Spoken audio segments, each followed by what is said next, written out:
नमस्कार, म रिया पुन भूमि आवासको आजको बसाइमा यहाँहरू सम्पूर्णलाई हार्दिक स्वागत गर्दछु। श्री भूमि आधारभूत विद्यालयमा प्रार्थना समयमा हरेक सोमबार सञ्चालन हुने यो कार्यक्रममा हामी विभिन्न क्षेत्रमा योगदान पुर्याउनुहुने समाजसेवी शिक्षाप्रेमी व्यक्तित्वहरूसँगको कुराकानीमा रहन्छौँ। आजको यो बसाइमा अन्नपूर्ण गाउँपालिका वडा नम्बर 9 का वडा अध्यक्ष रमेश गुरुङ सहितको कुराकानी सहित हामी उपस्थित भएका छौँ। आजको यो कार्यक्रममा सरलाई हार्दिक स्वागत गर्दछु। धन्यवाद।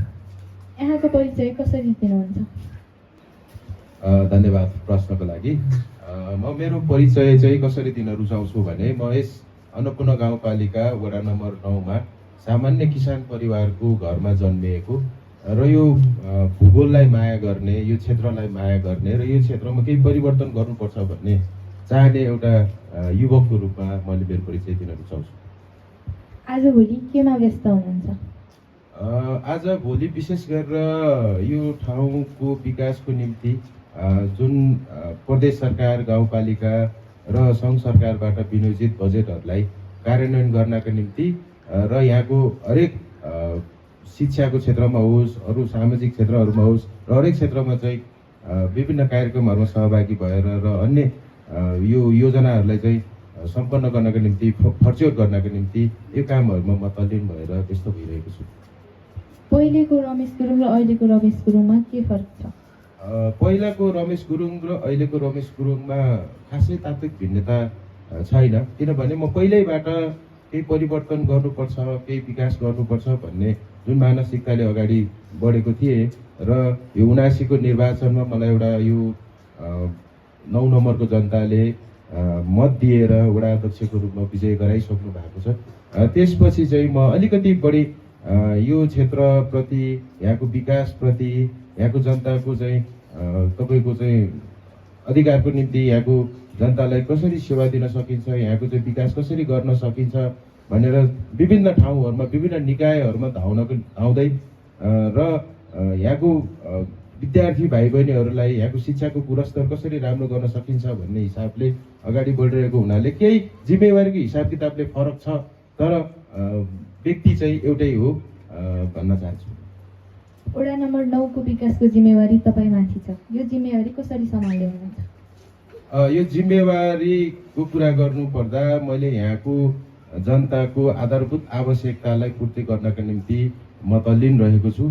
यहाँको बाटो, यहाँको चाहिँ शिक्षाको अवस्था र यहाँको स्वास्थ्यको अवस्था, यहाँको जनतालाई कसरी सेवा सुविधा दिन सकिन्छ, कसरी गुणस्तरीय शिक्षा निर्माण गर्न सकिन्छ, कसरी गुणस्तरीय स्वास्थ्य सेवा प्रदान गर्न सकिन्छ र यहाँको जनतालाई कसरी चाहिँ तपाईँको चाहिँ सडक सञ्जालहरू मार्फत उहाँलाई सेवा दिन सकिन्छ भन्ने हिसाबले नै अलिक बढी केन्द्रित भएर काम गरिरहेको कुरा म यहाँलाई जानकारी गराउन चाहन्छु।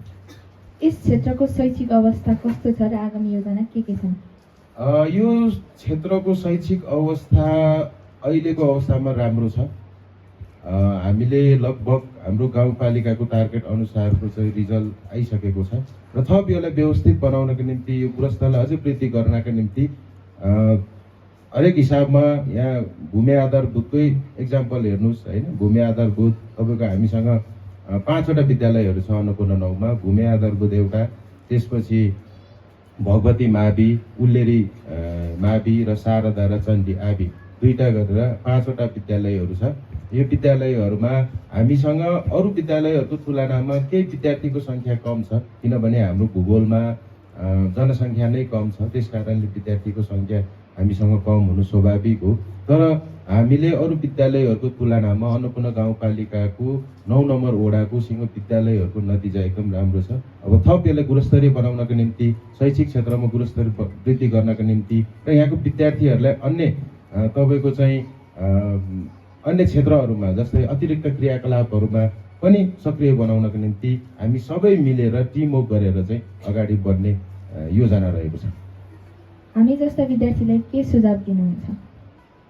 तपाईँहरू जस्तो विद्यार्थीलाई पहिला उज्जवल भविष्यको शुभकामना दिन चाहन्छु र यहाँले जुन हिसाबले, जुन लगनले, जुन मेहनतले आफ्नो पढाइलाई कन्टिन्यू अगाडि बढाउनु भएको छ, यसरी नै अगाडि बढाउनुपर्छ भन्ने म शुभकामना दिन चाहन्छु। र यो सँगसँगै तपाईँहरूले जानेका बुझेका कुराहरू तपाईँहरूको घर परिवारमा, छिमेकमा पनि सेयर गरेर जुन परिवारहरू हिजो हिजोको समयमा उहाँहरूको समयमा चाहिँ विद्यालय जानबाट वञ्चित हुनुभएको छ।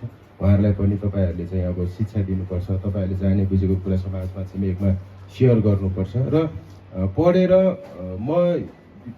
भोलि गएर चाहिँ +2 सकेपछि कुनै अर्को देशमा जान्छु भन्ने जुन सपना हामीमा अहिले सानै कलिलो उमेरमा बुनेका हुन्छौँ, त्यो सपनालाई पछाडि हटाएर अब म यो देशमा नै शिक्षा सेवा आयोग पढेर चाहिँ यहाँको हाम्रो सरहरू म्याडमहरू जसरी म यो स्कुलमा सेवा गर्छु र अन्य तपाईँको चाहिँ लोकसेवा आयोग पढेर यहाँको चाहिँ ब्युरोक्रेट्समा मैले सेवा गर्छु र प्रहरी आर्मीमा भर्ती भएर म यहाँ देशको सेवा गर्छु भन्ने हिसाबले चाहिँ तपाईँहरूको मनोवृत्ति, तपाईँहरूको मानसिकता चाहिँ विकास गर्नुपर्छ र यहाँहरू यसरी अगाडि बढ्यो भने पक्कै पनि देशमा चाहिँ राम्रो राम्रो विद्यार्थीहरू उत्पादन भएर यो देशको सेवा गर्ने राम्रो सेवकहरू भएर चाहिँ तपाईँहरू अगाडि बढ्नुहोस् भन्ने म शुभकामना दिन चाहन्छु।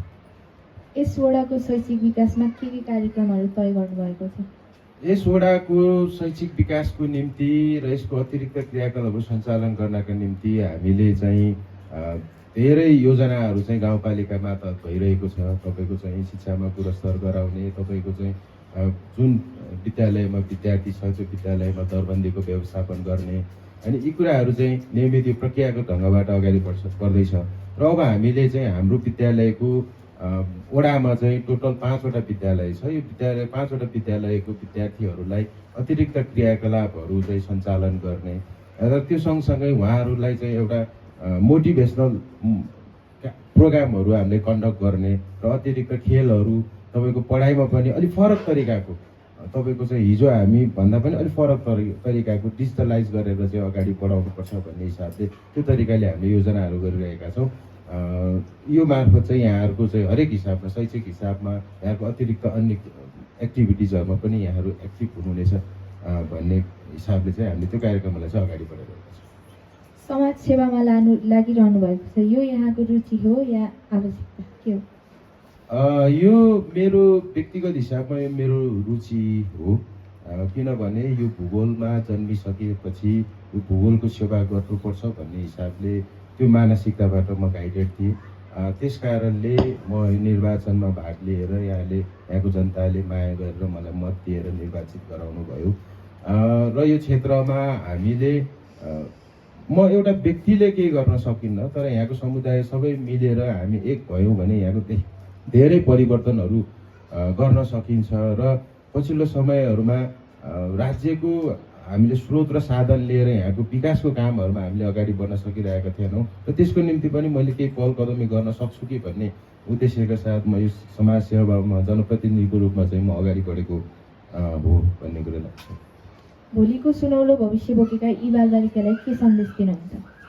भोलिको भविष्य बोकेका युवा बालबालिकाहरूलाई के सन्देश दिन चाहन्छु भने सर्वप्रथम चाहिँ यहाँहरू पढ्नु पर्यो। पढाइ सँगसँगै यहाँले अतिरिक्त क्रियाकलापहरू पनि सहभागी हुनु पर्यो। तपाईँको रुचिको विषय के हो पहिला त्यो विषयलाई फाइन्ड आउट गरेर तपाईँहरू चाहिँ यही क्षेत्रमा बसेर, यही देशमा बसेर देशको सेवा गर्छु, मेरो अभिभावकहरूको सेवा गर्छु, मेरो गाउँ समाजको सेवा गर्नुपर्छ भन्ने हिसाबले चाहिँ यहाँहरू अगाडि बढ्नुहोस्। यहाँहरूको भविष्य उज्जवल छ। हामीले चाहिँ नेपाल सरकारको लगानी छ, शिक्षा क्षेत्रमा गाउँपालिकाको लगानी छ, तपाईँहरूको परिवारको लगानी छ। त्यस कारणले पढ्नुपर्छ, पढेर अगाडि बढ्नुपर्छ।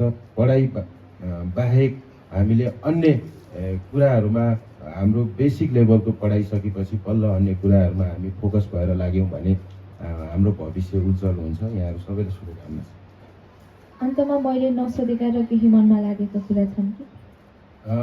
सर्वप्रथम त कार्यक्रम सञ्चालन यस्तो मिठो ढङ्गबाट कार्यक्रम सञ्चालन गर्नुको मलाई बधाई छ र यो कार्यक्रमको परिकल्पना गर्नुहुने भूमि आधारभूत विद्यालयका प्रधानाध्यापक, सहायक प्रधानाध्यापक लगायत सम्पूर्ण सर म्याडमहरूलाई र विद्यालय व्यवस्थापन समिति, शिक्षक अभिभावक सङ्घ प्रतिमा आभार व्यक्त गर्न चाहन्छु र हाम्रो यो प्रत्यक्ष कुराकानीलाई देश विदेशबाट हेर्नुहुने र यो विद्यालयलाई माया गर्नुहुने र विद्यार्थी भाइ बहिनीहरू सबैलाई, शिक्षकज्यूहरूलाई लगायत सबैलाई हार्दिक आभार व्यक्त गर्न चाहन्छु र यो विद्यालयको हरेक हिसाबमा राम्रो होस् भन्ने शुभकामना व्यक्त गर्न चाहन्छु र मलाई यहाँ अतिथिको रूपमा निमन्त्रणा गर्नुको यहाँलाई यस माध्यमबाट पनि धन्यवाद व्यक्त गर्न चाहन्छु। व्यस्त समयका बावजुद पनि हाम्रो निमन्त्रणालाई स्वीकारेर यहाँसम्म आउनुभएकोमा यहाँलाई हार्दिक धन्यवाद। हवस् त दर्शकवृन्द एवं साथीहरू, अर्को साता यस्तै अतिथिका साथमा हामी पुनः उपस्थित हुनेछौँ। आजका लागि हामी पनि बिदा हुन्छौँ। नमस्कार। हस्, धन्यवाद। विद्यालय स्तरीय अतिरिक्त क्रियाकलाप वा खेलकुद सञ्चालन गर्ने कि गर्दैन? योजनामा के छ भन्ने प्रश्न आएको छ। अत्यन्तै राम्रो प्रश्न। विद्यार्थी 8 कक्षामा अध्ययनरत विद्यार्थी भाइको यो खालको जिज्ञासु स्वभाव हुनु, यो खालको प्रश्न राख्ने जिज्ञासु व्यक्ति हुनु नै यो एउटा राम्रो पक्ष हो। तपाईँको प्रश्नलाई म सम्मान गर्न चाहन्छु। र अन्नपूर्ण गाउँपालिकाको आयोजनामा अस्ति भर्खरै मात्र राष्ट्रपति रनिङ सिल प्रतियोगिता सञ्चालन भयो। त्यो प्रतियोगितामा यहाँहरू सहभागी हुन पाउनु भएन। यो राष्ट्रपति रनिङ सिल सञ्चालनको एउटा कार्यविधिको कारणले चाहिँ यहाँहरूले सहभागी हुन सक्नु भएन र यहाँहरू पनि त्यस्ता अतिरिक्त क्रियाकलापहरूमा सहभागी हुनको निम्ति इच्छुक हुनुहुन्छ भन्ने कुरा चाहिँ मैले बुझेँ। अब तपाईँहरूलाई त्यस्ता खालका अतिरिक्त क्रियाकलापहरू सञ्चालन गर्नका निम्ति हामीले हाम्रो यस वडाको फेडरल विद्यालयको रूपमा चाहिँ लिड विद्यालयको रूपमा चाहिँ भगवती मावि छ। भगवती माविको यो अब चाहिँ माघमा चाहिँ स्वर्ण जयन्ती समारोह हुन गइरहेको छ। त्यसमा हामीले एउटा विद्यालय 9 नम्बरकै एउटा गौरवको विद्यालय मावि विद्यालय भएको हिसाबले त्यो स्वर्ण जयन्तीको अवसरमा अब छिटै नै अतिरिक्त क्रियाकलापहरू सहितको कार्यक्रमहरूको सुरुवात गर्न थालिएको छ। त्यसमा यहाँहरू प्रत्यक्ष रूपमा सहभागी भएर त्यस कार्यक्रममा यहाँले त्यसबाट पनि लाभ लिन सक्नुहुनेछ, एउटा सहभागिता जनाउन सक्नुहुनेछ। त्यसको अलावा हामी विद्यालयका प्रज्यूहरूसँग बसेर एउटा खालको चाहिँ फ्रेमवर्क तयार गर्छौँ। त्यसपछि हामीले अतिरिक्त क्रियाकलापदेखि लिएर अन्य विभिन्न कार्यक्रमहरू पनि विद्यालयहरूलाई लक्षित गरेर विद्यार्थीहरूलाई लक्षित गरेर त्यस्ता कार्यक्रमहरू सञ्चालन गर्ने कुरा यहाँहरूलाई म वचन दिन चाहन्छु। धन्यवाद।